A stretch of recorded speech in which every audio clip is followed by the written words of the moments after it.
ایک شخص تھا، اس کو جب شرعی حکم کے مطابق اس کے اوپر سزا دی جا رہی تھی تو اس نے خلیفۃ الوقت کو کہا کہ میں نے 12,000 حدیث گڑھی ہیں. آپ ذرا سوچئے انہوں نے کیا کہا، یعیش لہ الجہابذہ. کل پچھلے دنوں ایک ویڈیو وائرل ہوئی ہے، ہاں ہم ڈیٹیلز میں نہیں جانا چاہتے.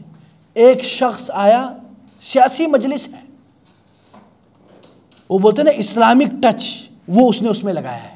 وہ کیا کہتے ہیں کہ جیسے یہ چودھری صاحب ٹکٹ بانٹتے ہیں اس طرح میں استغفراللہ جنت کا ٹکٹ بانٹتا ہوں، اور بولتا ہے جو بندہ ادھر جلسے میں آئے گا اس کو میری طرف سے ٹکٹ ہے جنت کا پکا، 100% وہ جنت میں چلے جائے گا، اور جو آج آ چکے ہیں استغفراللہ. پھٹکار ہو ایسے بندے پر، کتنی جرت والی بات ہے. سعودی عرب میں ایک شیخ ہیں، انہوں نے ایک قصہ بتایا تھا کہ ایک نوجوان نے، اللہ ہمیں معاف کرے، اس نے پون کی سبسکرپشن لی ہے. کتنی خطرناک بات ہے. اور وہ اس دنیا سے چل بسا. ابھی تک اس کا جو سبسکرپشن ہے وہ چلتا آ رہا ہے. کتنی خطرناک بات ہے. اس کی فیملی تنگ آ گئے. وہ شیخ سے پوچھ رہے ہیں کہ شیخ اب ہم کیا کریں. اس کے ای میل پہ، موبائل پہ وہ میسیجز آتے رہتے ہیں. اللہ معاف کرے. الحمدللہ رب العالمین والصلاة والسلام علی النبی الامین، اما بعد. اللهم إنا نعوذ بك من فتنة القول كما نعوذ بك من فتنة العمل ومن التكلف لما لا نحسن ومن العجب بما نحسن. لا إله إلا أنت سبحانك إني كنت من الظالمين. لا إله إلا الله وحده لا شريك له، له الملك وله الحمد وهو على كل شيء قدير. ثم أما بعد، قال الله تعالى في سورة البقرة: فويل للذين يكتبون الكتاب بأيديهم ثم يقولون هذا من عند الله ليشتروا به ثمنا قليلا فويل لهم مما كتبت أيديهم وويل لهم مما يكسبون. وقالوا لن تمسنا النار إلا أياما معدودة قل اتخذتم عند الله عهدا فلن يخلف الله عهده أم تقولون على الله ما لا تعلمون بلى من كسب سيئة وأحاطت به خطيئته فأولئك أصحاب النار هم فيها خالدون. ان آیات میں اللہ تعالیٰ یہود، ابھی تک یہود کی تعریفات چل رہی ہیں، یہود کے متعلق باتیں بھی چل رہی ہیں. تو اس میں اللہ تعالیٰ فرما رہے ہیں فویل للذین یکتبون الکتاب بایدیہم، ان لوگوں کے لیے ہلاکت ہے جو اپنے ہاتھوں سے کتاب لکھتے ہیں، بایدیہم ثم یقولون، اور پھر وہ کہتے ہیں ھذا من عند اللہ، یہ اللہ کی طرف سے ہے، لیشتروا بہ ثمنا قلیلا، تاکہ وہ اللہ کی ان آیات بینات کے بدلے دنیا کے چند آرام و آسائش کو وہ خریدتے ہیں اور اللہ کی آیات کو بدل دیتے ہیں. فویل لہم، یہ دوبارہ ویل آ گئی، تو ان کے لیے یہ تاکید بھی ہے اور اس میں ایک اور معنی انشاءاللہ بھی آئے گا. فویل لہم مما کتبت ایدیہم، تو ان کے لیے ہلاکت ہے اور ان کے ہاتھوں کے لیے ہلاکت ہے جو انہوں نے لکھا ہے. وویل لہم مما یکسبون، اور ان کے لیے ہلاکت ہے. یہ دوبارہ اللہ تعالیٰ ویل کا ادھر 3 بار ذکر ہوا ہے. مما یکسبون، جو انہوں نے کسب کیا، جو انہوں نے بنایا، لکھا. اس آیت میں یعنی یہود کے ایک گروہ، چوتھے گروہ کا ذکر کیا جا رہا ہے، جس کے بارے میں ابن کثیر رحمہ اللہ فرماتے ہیں یہ وہ گروہ ہے جو گمراہی کی طرف دعوت دیتا ہے اور اللہ پر جھوٹ باندھتا ہے اپنی طرف سے، اور لوگوں کا مال اس باطل کو بیچ کے کھاتا ہے. آپ ذرا سوچئے. اور یہ لوگ، جیسے میں پچھلے بھی بتا چکا ہوں، تحریف کرتے ہیں آیات میں اپنی، جو چاہے اس کو آپ کہہ لیں ان کی مقدس کتابیں. مثلا اس کا ذکر ابن ابی حاتم نے بھی کیا ہے اور امام سیوطی نے بھی کیا ہے کہ یہود نے کیا کیا، تورات میں جو رسول اللہ صلی اللہ علیہ وسلم کا ذکر آیا ہوا ہے اس کو بدل دیا. اس میں رسول اللہ صلی اللہ علیہ وسلم کے جو صفات بیان تھے، مثلا حسن الوجہ، حسن الشعر، یعنی رسول اللہ صلی اللہ علیہ وسلم کا حسن بیان تھا، رسول اللہ صلی اللہ علیہ وسلم کے بالوں کا ذکر تھا، اور ان کے آنکھوں کا ذکر تھا، ان کے قد یعنی ان کی لینتھ کا بھی ذکر تھا. یہ سارا انہوں نے بدل دیا. اور اس میں کیا لکھا انہوں نے لکھا ازرق صبط الشعر، یعنی جو ابھی آخری نبی آنے والا ہے اس کی آنکھیں بلو ہوں گی. ہاں، اور صبط الشعر، اور ایک یہ صفت ہے بالوں کی، اس طرح کے شعر ہوں گے، حالانکہ وہ رسول اللہ صلی اللہ علیہ وسلم کی صفت نہیں ہے. اور یہ باقاعدہ صحیح بخاری میں بھی اس کا ذکر ہے، صحیح مسلم میں بھی، کہ انہوں نے یہود نے تحریف لفظی کی. اور دوسرا ایک اور طریقہ ہے یہود کا تحریف کرنے کا، وہ یہ ہے کہ ایک چیز جو موجود ہی نہیں ہوتی، اٹ ڈزنٹ ایگزسٹ، اس کو وہ گھڑ لیتے ہیں اور اس کے شروع میں کیا بولتے ہیں؟ قال اللہ یا پھر قال موسیٰ. ہاں، یہ ایک اور طریقہ ہے تحریف کا. اور اسی طریقے کا ہمارے معاشرے میں بھی یا باقاعدہ محدثین نے بھی اس کا وہ کیا ہے کہ بعض خبثاء جو ہیں، بعض جو اشخاص ہیں جو اسلام دشمن آپ کہہ سکتے ہیں، انہوں نے اپنی طرف سے اسلامی تعلیمات یا اسلام کے متعلق اپنی طرف سے احادیث گڑھی ہیں، اپنی طرف سے احادیث بنا، اس کے آگے لکھ دیا قال رسول اللہ صلی اللہ علیہ وسلم. لیکن الحمدللہ ہمارا ایک محدثین کا ایسا منہج ہے، اس پورے کو انہوں نے کھنگال کے نکال دیا. ایک شخص تھا، اس کو جب شرعی حکم کے مطابق اس کے اوپر سزا دی جا رہی تھی تو اس نے خلیفۃ الوقت کو کہا کہ میں نے 12,000 حدیث گڑھی ہیں. آپ ذرا سوچیے، انہوں نے کیا کہا؟ یعیش لہ الجہابذہ، تم نے 12,000 حدیث گڑھی ہیں، اس کے تو ہمارے محدثین بیٹھے ہوئے ہیں، وہ یوں کر کے نکالیں گے، یوں تمہیں پتہ بھی نہیں چلے گا. اور الحمدللہ اس طرح کئی احادیث علماء اسلام اور خاص کر محدثین نے اپنے جد و جہد اور صبح شام جاگ کے عمر لگا دی اس کام میں. اور اس کا آپ کو ادراک بہت سے لوگوں کو اس کا پتہ نہیں ہے. کیوں؟ ہم نے اس کا نالج ہی حاصل نہیں کیا ہوا. ہم نے سائنس پڑھا ہوا ہے، ہاں، بائیولوجی پڑھی ہوئی ہے، فزکس پڑھی ہوئی ہے، لیکن یہ جو پورا ہمارا ایک میکنزم اور میتھڈولوجی آف حدیث ہے، پوری جو چینز آ رہی ہے، سلسلہ سند، ان سب کا پورا ایک علم ہے. اور اس میں بھی اتنی باریکیاں آپ نہیں سوچ سکتے. اس پہ آپ لوگ پڑھیں، اس کو ہم اپنے جو علمی اصطلاح میں یا ٹرمینولوجی میں مصطلح الحدیث کہتے ہیں، دا سائنس آف حدیث. You should read it, you should learn about it, so you can know ماشاء اللہ کہ ہمارے محدثین نے کتنا کام کیا ہے. اور آج کچھ نوجوان آتے ہیں، ان کو ان چیزوں کا ککھ نہیں پتہ ہوتا اور آ کے محدثین پہ حملہ کرتے ہیں. جیسے امام بخاری ہو گئے، امام مسلم ہو گئے، امام احمد بن حنبل. امام بخاری کہتے ہیں کہ میں ہر حدیث کو لکھنے سے پہلے میں استخارہ کرتا تھا، میں نفلی اللہ سے دعا کر کے باقاعدہ حدیث لکھتا تھا، اور اس کی جانچ پڑتال میں کہاں کہاں نہیں گھومے. امام احمد بن حنبل پوری دنیا پیدل گھومے حدیث کے طلب میں. آپ ذرا سوچئے. تو یہ جد و جہد ہے، اس کے بارے میں ہمیں پڑھنا چاہیے. آپ ذرا سوچئے،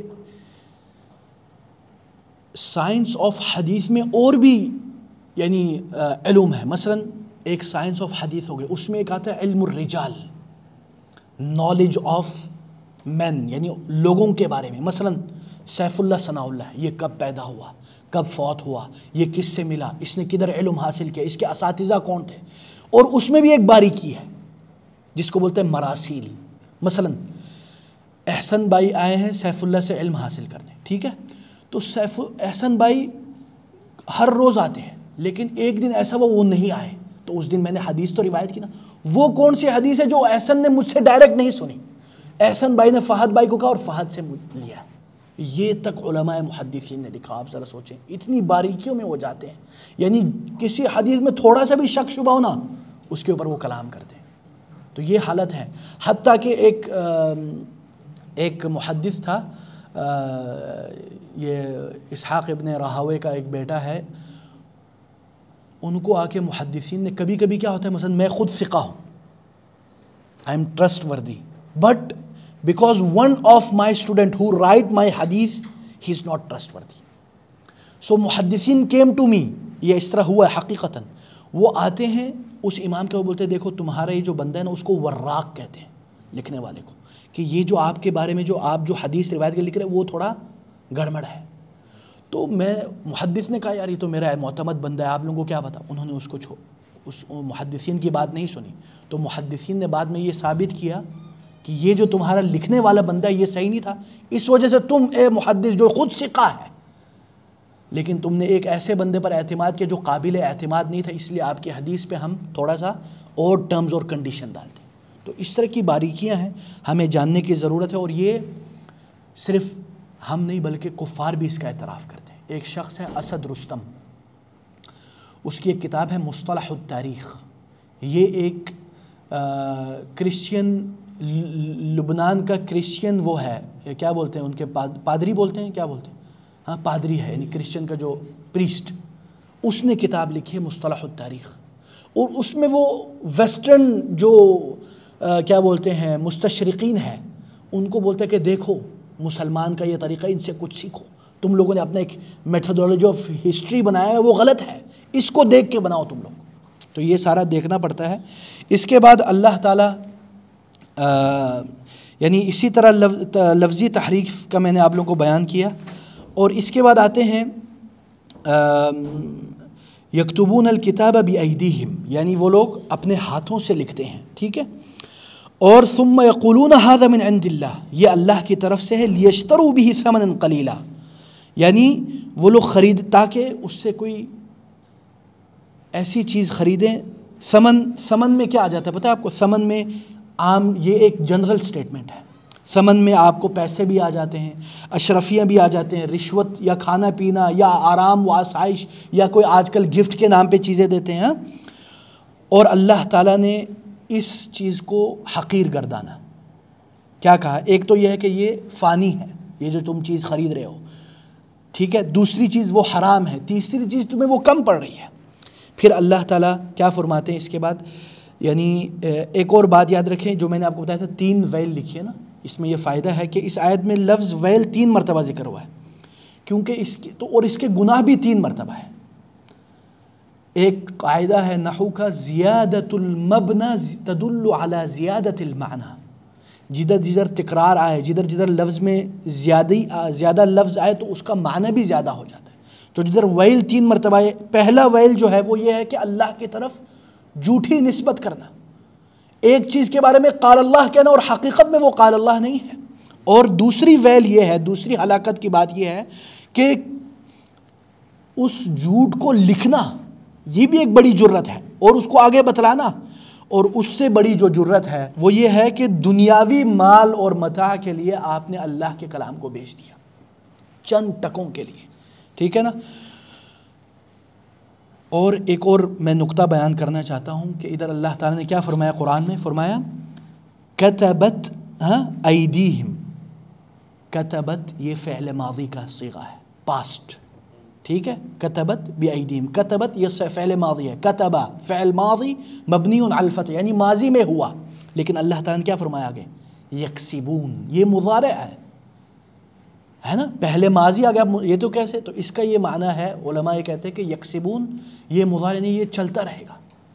کوئی بندہ کبھی کوئی برائی لکھ دیتا ہے، برائی بیچ دیتا ہے، لکھ تو لیا اس نے ماضی میں، لیکن اس کا اثر it's going on, like we سے صدقہ جاریہ دیر از سیئہ جاریہ۔ اللہ تعالیٰ ہمیں ایسے برے کاموں سے روکے جس کی ابتدا ہم کریں اور اس کا اللہ معاف کرے قیامت تک جو گناہ ہے وہ ہمیں ملتا رہے۔ اس کے متعلق صحیح حدیث ہے، جیسے کہ بخاری مسلم کی حدیث ہے کہ من سن سنتا سیئہ، جس نے اسلام میں کوئی ایسی چیز، ایسی سنت یا ایسا راستہ اختیار کیا جو پہلے نہیں تھی، فعلیہ وزرہا، تو اس کے اوپر اس کی گناہ ہے، وہ وزر من عمل بعدہ، اور جس نے اس کے بعد اس کے اوپر عمل کیا۔ تو یہ کتنی خطرناک بات ہے، الی یوم القیامہ، قیامت تک۔ تو ان چیزوں سے احتیاط کرنا چاہیے۔ اور اس میں کیا چیز آتی ہے جو سوشل میڈیا پہ لوگ روزانہ گندی چیزیں دیکھتے ہیں اور آگے لوگوں کو دکھلاتے ہیں، پوسٹ کرتے ہیں۔ Can you imagine? You can not delete it after your death. ہاں، بلکہ اللہ معاف کرے، سعودی عرب میں ایک شیخ ہیں، انہوں نے ایک قصہ بتایا تھا کہ ایک نوجوان نے، اللہ ہمیں معاف کرے، اس نے پون کی سبسکرپشن لی ہے، کتنی خطرناک بات ہے. اور وہ اس دنیا سے چل بسا. ابھی تک اس کا جو سبسکرپشن ہے وہ چلتا آ رہا ہے. کتنی خطرناک بات ہے. اس کی فیملی تنگ آ گئے. وہ شیخ سے پوچھ رہے ہیں کہ شیخ اب ہم کیا کریں. اس کے ای میل پہ موبائل پہ وہ میسیجز آتے رہتے ہیں اللہ معاف کرے. تو کتنی خطرناک بات ہے. تو اس لیے ان کاموں سے گریز کریں, ان کاموں سے بچے جس کی ابتدا کسی نہیں کی, وہ آپ آ کے خود نشر کریں. آج کل لوگ کیا کرتے ہیں, ہلکا سمجھتے ہیں نا, اسٹیٹس پہ گانا لگا لیا, ہاں, یا کس چیز کو ہلکا سمجھتے ہیں, فیس بک پہ, واٹس ایپ پہ, یا آج کل بدترین پلیٹ فارم ہے یہ ٹک ٹاک, اس میں گانے شانے لگا لیتے ہیں اور سمجھتے ہیں وہ ویوز آ گئے, لوگوں نے دیکھ لیا, بڑے خوش ہو جاتے ہیں. یا اسنیپ چیٹ پہ گندے چیزیں لگاتے ہیں. یہ ایک سیاح جاریہ ہو گیا. ابھی آپ ذرا سوچئے, ایک نوجوان نے ابھی کچھ لگا دیا انسٹاگرام پہ یا اپنے اسٹیٹس پہ یا ریل میں لگا دیا, اور وہ اس کے لگانے کے بعد فوت ہو گیا. کیا وہ اس کو پتہ ہے, اس کے گھر والوں کو پتہ ہے؟ اگر آج کل تو فیک آئی ڈیز ہے, اگر فیک آئی ڈی سے اس نے اسی کیا ہو, پھر کتنی خطرناک بات ہے. تو اس میں احتیاط کرنا چاہیے. اور جو اس کے بعد جو آیت ہے جس میں اللہ تعالیٰ فرماتے ہیں وَقَالُوا لَن تَمَسَّنَا النَّارُ إِلَّا أَيَّامًا مَعْدُودَةً, اور وہ کہتے ہیں لن تمسنا النار, آگ تو ہمیں چھوئے گی تک نہیں. یہود کہتے ہیں. ہاں, قل, کہہ دیجیے یا رسول اللہ, اتخذتم عند اللہ عہدا, ان یہود کو کہہ دیجیے کہ کیا تم لوگوں کا اللہ کے ساتھ کوئی عہد, کوئی وعدہ ہے؟ ہاں, تو اللہ تعالیٰ فلن یخلف اللہ عہدہ, تو اللہ تعالیٰ تو تمہارے ساتھ کوئی وعدہ خلافی نہیں کریں گے. ام تقولون, یا پھر تم لوگ کچھ ایسی بات کہہ رہے ہو, علی اللہ, اللہ تعالیٰ کے اوپر کوئی ایسی بات اپنی طرف سے گڑھ رہے ہو, ما لا تعلمون, جس کا تم لوگوں کے پاس علم ہی نہیں ہے. اب یہ دیکھیں نا, یعنی یہ یہود کس طرح ان کی ایک اور برائی, یعنی 4 میں نے ابھی بتایا, یہ 5واں آ گیا. کیا ہے وہ یہ ہے کہ یہ لوگ کیا کرتے ہیں, یہ لوگ کہتے ہیں کہ یہ جو جنت ہے یہ ہمارے لیے خاص ہے. ہاں, لن تمسن النار, یہ جو ادھر جو لفظ آیا ہے لن تمسن النار, یہ تأکید کے لیے آیا ہے کہ آگ تو ہمیں چھو ہی نہیں سکتی. الا, یہ استثناء آ گیا, لیکن یہ استثناء بھی تعلیقاً ہے, یعنی الا ہو سکتا, اگر ہو جائے تو ایام, چند گنتی کے دن ہم جہنم میں رہیں گے, زیادہ تو ہم نہیں رہیں گے. کیوں؟ کیونکہ یہود کا آج بھی یہ ایک وہ ہے کہ نحنو, جیسے قرآن میں اللہ تعالیٰ نے بیان کیا نحنو ابناء اللہ واحباہ, یہود آج بھی یہ سوچتے ہیں کہ ہم اللہ کے بیٹے ہیں, اللہ معاف کرے ہمیں یہ کہتے ہوئے, ہاں, اللہ کے بیٹے اور ہم اللہ کے قریب تر ہیں, اللہ کے محبوب ہیں. اور وہ کیا کہتے ہیں, یہ کہہ کے سمجھتے ہیں کہ ہم,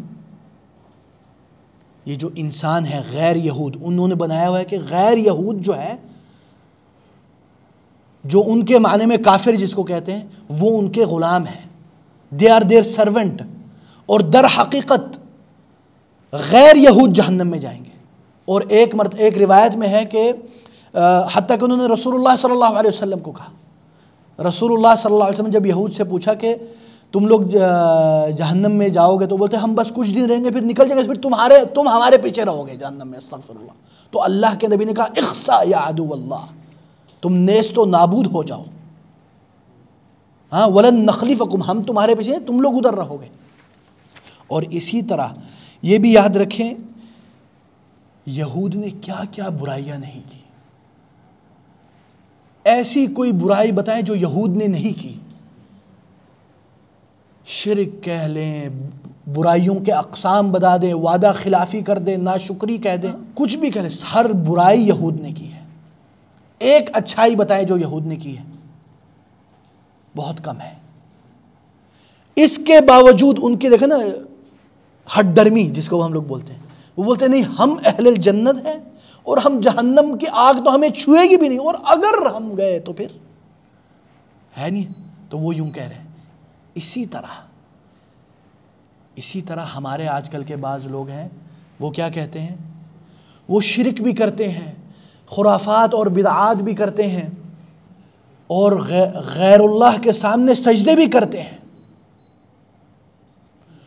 اور بدترین حرکتیں کرتے ہیں. پھر آخر میں کیا کہتے ہیں کہ ہم تو جنت جائیں گے. کس منہ سے جنت جاؤ گے؟ بلکہ اللہ معاف کرے، آج کل پچھلے دنوں ایک ویڈیو وائرل ہوئی ہے، ہاں ہم ڈیٹیلز میں نہیں جانا چاہتے، ایک شخص آیا، سیاسی مجلس ہے، وہ بولتے ہیں نا اسلامک ٹچ، وہ اس نے اس میں لگایا ہے۔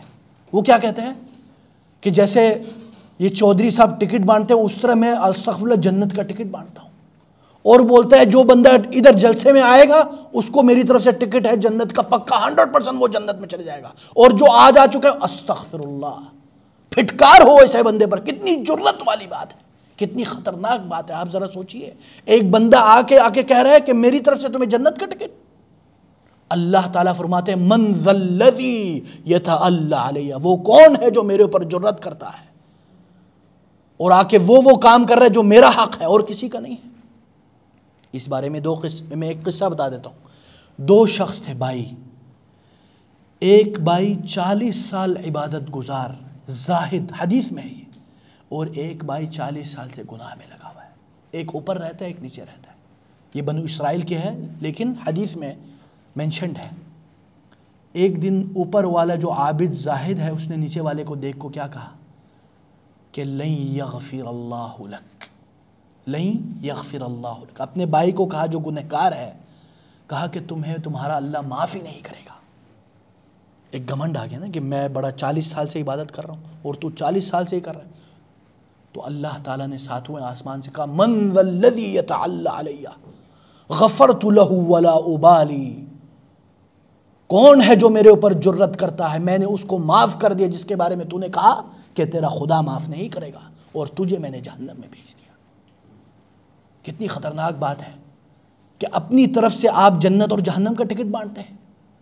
تو ان چیزوں میں احتیاط کرنا چاہیے اور اس کو بڑا خطرناک گرداننا چاہیے، اور یہ ریڈ لائن ہے، we should not cross these line, otherwise we are finished, ہم ہلاکت کی طرف، بلکہ ہم ہلاکت میں ہیں ایک انداز میں۔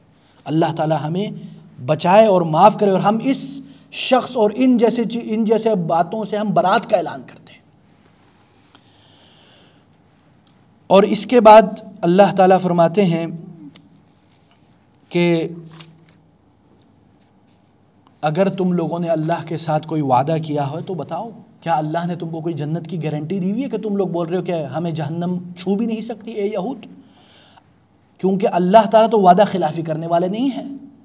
یا پھر یہ ہے ام تقولون علی اللہ ما لا تعلمون، اللہ تعالیٰ کے اوپر تم اپنی طرف سے وہ باتیں لگا رہے ہو، بول رہے ہو جو اللہ تعالیٰ نے کہا ہے نہیں اور تمہارے علم میں بھی نہیں ہے۔ آج اگر ہم دیکھیں ہمارے معاشرے میں کتنے لوگ ہیں جن کے پاس علم نہیں ہے، اپنی طرف سے اللہ کی طرف نسبت کر کے باتیں کرتے ہیں، اپنی طرف سے تفسیرات جدیدہ ماڈرن تفسیر کرتے ہیں، اپنی طرف سے آیات کا وہ مقاصد بیان کرتے جو نہ سلف نے بیان کیا، نہ لغت محتمل ہے، نہ زبان محتمل ہے، نہ کسی عالم دین، اپنی طرف سے، because his rational mindset is telling him to do that تفسیر۔ اگر عقل سے تفسیر کرنی ہوتی تو رسول صلی اللہ علیہ وسلم کی کیا ضرورت تھی؟ پھر اللہ معاف کرے، رسول اللہ صلی اللہ علیہ وسلم آئے ہیں اسی لیے ہیں کہ تفسیر قرآن، خود وہ تفسیر قرآن کے مجسمہ تھے، لیکن ہم لوگوں نے وہ چھوڑ کے اپنے راستے اختیار کر لیے۔ ایک انداز میں یہ کہنا اللہ معاف کرے کہ جو تفسیر کر رہا ہوں وہ صحیح ہے، جو رسول صلی اللہ علیہ وسلم کہہ رہے ہیں وہ نہیں ہے، اللہ معاف کرے۔ وہ کیا بولتے ہیں؟ Sir this is modern era, there should be new تفسیر۔ اس میں کوئی شک نہیں، قرآن ہر زمان اور مکان کے لیے ہے۔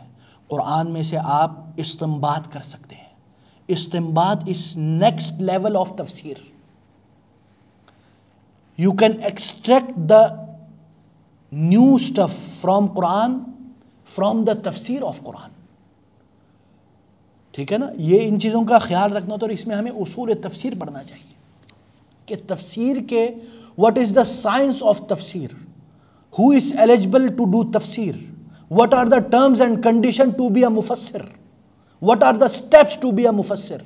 no one talks about that، everyone come and ماشاءاللہ اپنی دکان کھول دیتے ہیں۔ اللہ تعالی ہمیں معاف کرے۔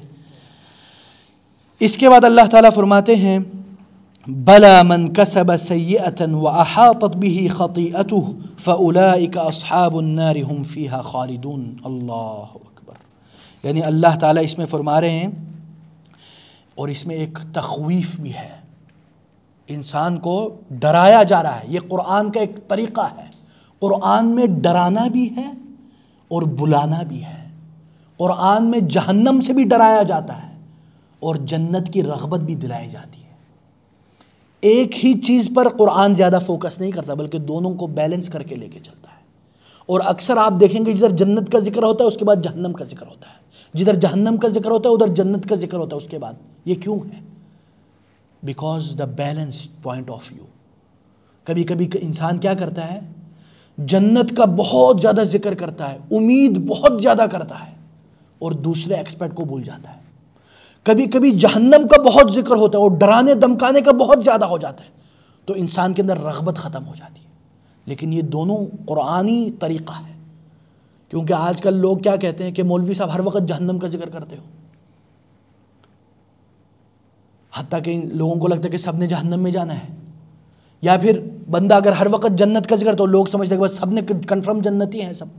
اس کو بیلنس لے کے چلنا چاہیے تاکہ کوئی اپنی جھوٹی امنگوں کو امید نہ دلائے.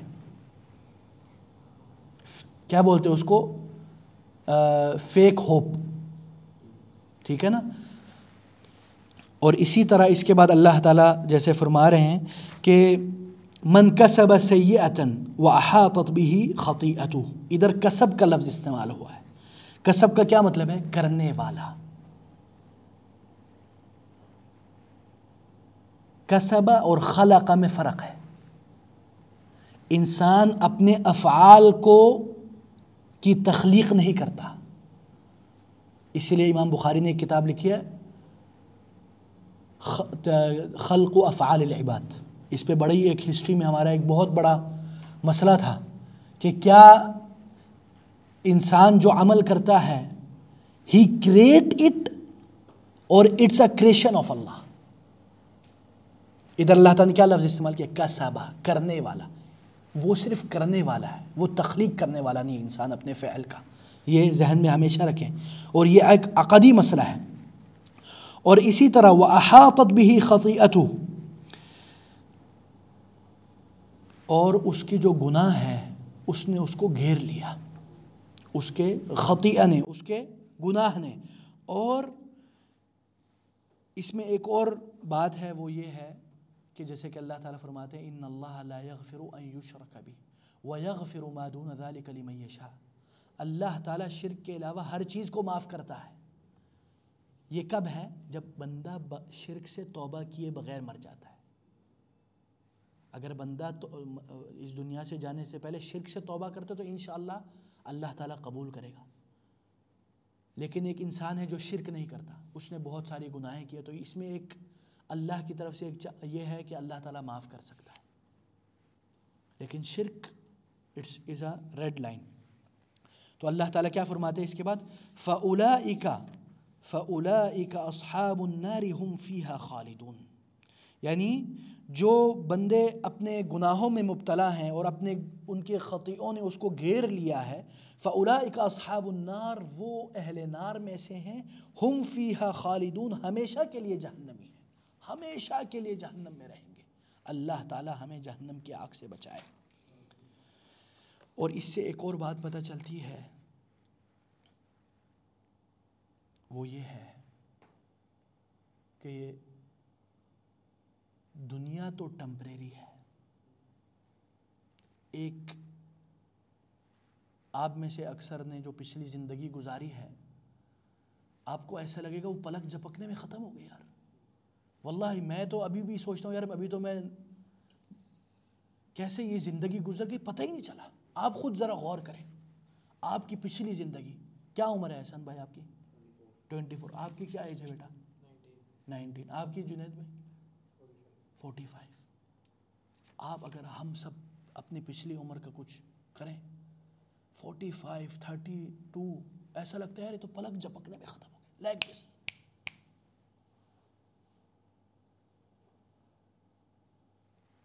اس پلک جھپکنے والی دنیا کے لیے ہم لڑ رہے ہیں, لیکن جو ہمیشگی ہے جس میں خالد ہے, مخلدہ, اس کے لیے ہم کتنا عمل کر رہے ہیں یہ بھی سوچنا چاہیے. واللہ ہم بھول جاتے ہیں یہ. اور اس فیک دنیا کے لیے ہم اور فیک فلمز اور انڈسٹری کے لیے ہم اپنے حقیقی آنسو بہاتے ہیں. یہ بھی دیکھنا چاہیے، کیونکہ یہ آنسو آپ کے لیے جنت دلوا سکتی ہے، دنیا میں کیا دلائے گی آپ کو، یہ ہمیشہ یاد رکھیں. اس کے بعد اللہ تعالیٰ فرماتے ہیں اس کے بعد والذین آمنوا وعملوا الصالحات اولئک اصحاب الجنة هم فیہا خالدون. والذین آمنوا وعملوا الصالحات، اور جنہوں نے ایمان لایا، وعملوا الصالحات اور صالح عمل کیا، اولئک اصحاب الجنت وہ اہل جنت میں سے ہیں، ہم فیہا خالدون وہ اس میں ہمیشہ رہیں گے. وَإِذْ أَخَذْنَا مِيثَاقَ بَنِي إِسْرَائِيلَ اور ہم نے بنی اسرائیل سے ایک وعدہ لیا، لا تعبدون الا اللہ اللہ کے سوا کسی کی عبادت نہیں کرو گے، او وبالوالدین احسانا اور والدین کے ساتھ اچھا سلوک کرو گے، وذی القربى اور اپنے رشتہ داروں کے ساتھ بھی اچھا سلوک کرو گے، والیتامى اور یتیموں کے ساتھ بھی، والمساکین اور مسکینوں کے ساتھ بھی، وقولوا للناس حسنا اور لوگوں سے اچھا سلوک اختیار کرو، اچھا بولو، واقیموا الصلاۃ اور نماز قائم کرو، وآتوا الزکاۃ اور زکوٰۃ ادا کرو، ثم تولیتم تو تم لوگ نے کیا کیا، منہ پھیر لیا، الا قلیلا سوائے بعض کے، منکم تم میں سے، وانتم معرضون. یہ جگانے کے لیے میں نے یہ کیا آپ لوگوں کے ساتھ. یعنی اس آیت میں ایک انداز میں بشارت آ گئی نا. اس سے پہلے والی جو ایک سلسلہ چل رہا تھا اس میں ایک خوف، تخویف، رہبت، ڈر، اب رغبت، جنت کی ٹائم آ گئی. والذین آمنوا وعملوا الصالحات اور جنہوں نے کیا کیا، ایمان لایا. سب سے پہلے ایمان کا ذکر کیا ہے. اور ہمیں ایک اور بات یہ یاد رکھیں، ہمیں اپنے بچوں کو سب سے پہلے ایمان سکھانا چاہیے، قرآن سے بھی پہلے، قاعدہ نورانیہ سے بھی پہلے. یہ ایک صحابہ کا طریقہ ہے.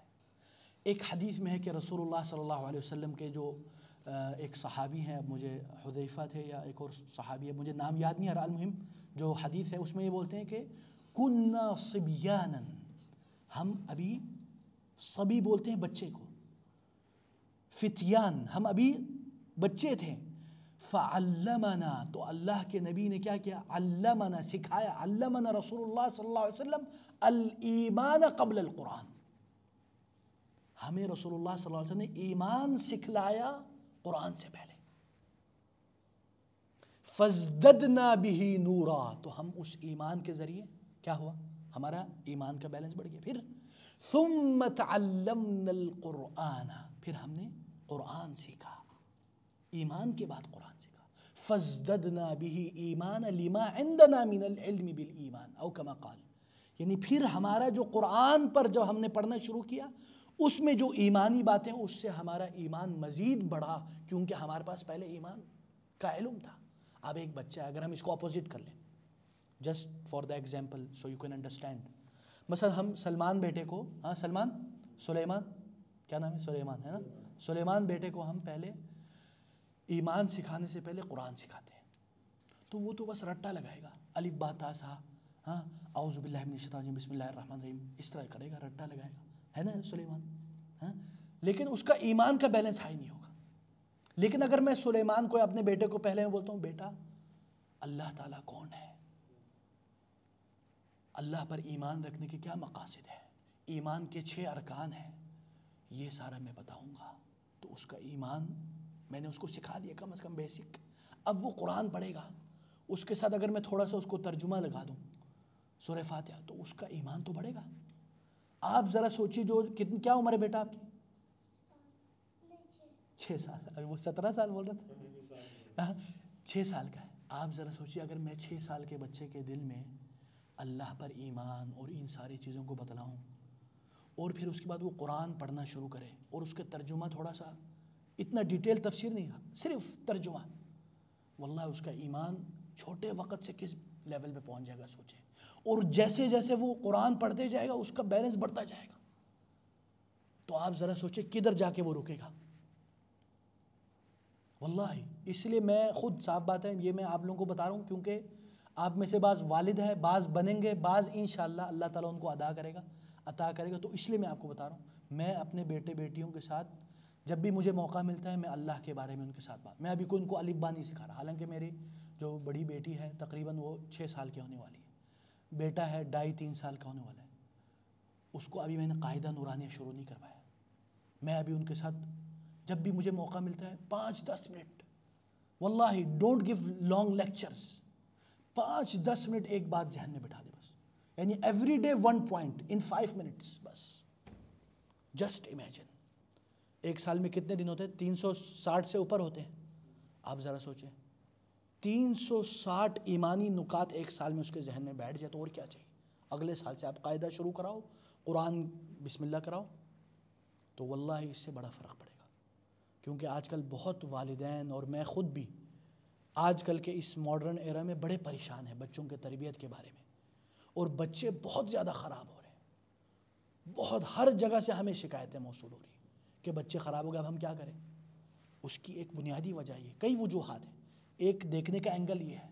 تو آپ لوگ جو ابھی ماشاءاللہ جو آنے والے فادرز ہیں ان کے لیے یہ ابھی سے ایک ٹپ ہے، اور جو ہیں جن کے مثلا فہد بھائی ہیں یا میں ہوں، اپنے لیے بھی یہ نصیحت ہے، اللہ تعالی ہمارے بچوں کو ایمان والا بنائے، پکا کٹر مومن بنائے، اور اللہ تعالی ہمیں ہدایت دے اپنے اولاد کی تربیت میں، اور اللہ ہمیں معاف کرے جو ہم سے کمی بیشیاں ہوتی ہیں اپنے بچوں کی تربیت میں، اور اللہ تعالی ہمیں توفیق دے کہ ہم فلسطین کے بچوں کے بارے میں سوچیں، وہ بیچارے کس طرح کی زندگی گزار رہے ہیں۔ واللہ میں کیا بتاؤں آپ لوگوں کو، اتنے زیادہ ویڈیوز میں نے دیکھے نا، انسان کا دل کرتا ہے ابھی میں اڑ کے چلے جاؤں، واللہ دل کرتا ہے کسی طرح جا کے ادھر مدد کرے اپنے مسلمان فلسطینی بھائیوں کے۔ واللہ آپ ذرا سوچیں، چھوٹے چھوٹے بچے آخر دودھ پیتے بچوں کو ان خبیثوں نے پلک جھپکنے میں ختم کر دیا، بچے کانپ رہے ہیں، یوں پتہ نہیں چل رہا کیا بولے۔ یہ حالات ہے ادھر کے بچوں کے، ہاسپٹل میں خواتین اور بچے تھے، انہوں نے یوں کر کے یوں اڑایا یوں۔ اللہ ان یہود غاصبوں کا بیڑا غرق کرے یا اللہ، یا اللہ ان لوگوں کے ساتھ جو بھی تعاون کر رہے ہیں ان کا بھی بیڑا غرق کرے یا اللہ، اور یا اللہ ہمارے فلسطینی بھائیوں کو حوصلہ دے، ہمت دے، عافیت دے، اور جو ان میں سے فوت ہو گئے یا اللہ ان کو شہداء میں شمار کر، اور اللہ سے دعا اللہ ان کے زخمیوں کو شفا دے، اور اللہ تعالیٰ اپنی غیبی مدد سے ان کی مدد کرے،